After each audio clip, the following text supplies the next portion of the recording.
Well, this is day 4 for Tweep and Chur, I've named them.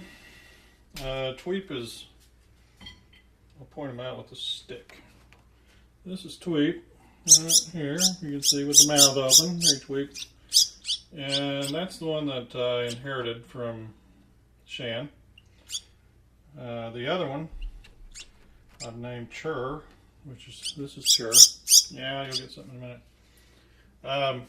Because of the different sounds they make. You can hear Tweep makes tweeping sounds.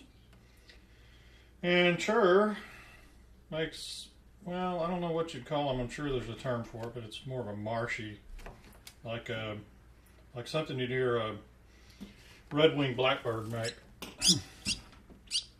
I'm feeding them some science diet dog food, the wet food, with instead of a toothpick, this stick. This is a piece of I cut off of a shish kebab stick, and it's dull on both ends. So I had tried a toothpick at first, and they almost would swallow the toothpick. So I had to go to that, and then I switched to I'm giving them kitten food now. This dried stuff that's been soaked in water. This is kind of what you can see it here. And I switched to that for a couple of reasons. Number one, the wet food was presenting problems feeding them. I had trouble getting it down. For some reason, Tweep wants to spit everything back up. He won't really swallow it sometimes, and this is easier to get down.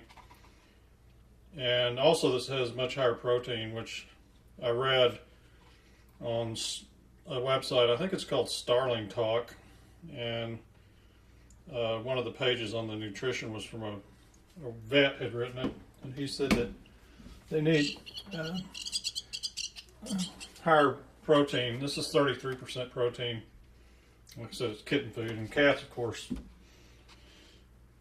need more protein than dogs. Here, Tweep. Come on, Tweep. I guess Tweep didn't want any. You want some? Chirp. Chur, here. You can see the sounds, hear the sounds that Chur makes. Here, you want some? There you go. There you go. Tweep has also got some white feathers, and Chur doesn't have them. You can see if I can zoom in. If you can see them there on his. See if I can focus better here. I think get further back. This thing won't focus that close. Well, Chur's head's kind of hiding. You can see those white feathers there. I'm not sure why that is. There, let's focus better. And Chur doesn't really have much in the way of white feathers. You can see he's pretty uniformly black. So I'm not sure why that is, but Tweep has it on both sides. So there you can really see him now when he's stretching.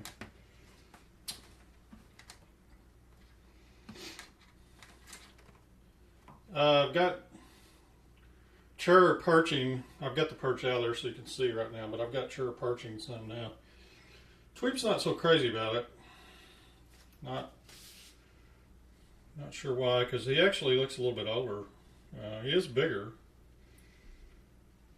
Not sure about his age. Not sure about either of their ages. I'm guessing 3.5 weeks, maybe almost 4, right in the 4 range. They're hopping around, of course. And you can see them looking at me. Chur's pretty funny because a couple of times when I've been gone, maybe an hour and a half during the day, he will literally come running to the front of the cage to get fed. He just runs right up to me. So he's learning fast. Anyway, they seem to be doing fairly well. I've got, show you if I can get a wide view of it. My wife thinks I'm completely insane, which she's correct. I got this huge cage, and I'm gonna, when they're ready to be moved to a cage, I'm gonna move them to this guy, and so they can fly. They'll be able to fly in there. It's a pretty good size. And if I decide to release them, one or both of them, which I hadn't just really decided at this point. But the plan is to release them right now. I'll roll this outside and just leave the door open and let them do a soft kind of release where they can come and go. So we'll see how that works. I don't know. Don't know much about it yet, but I'm learning.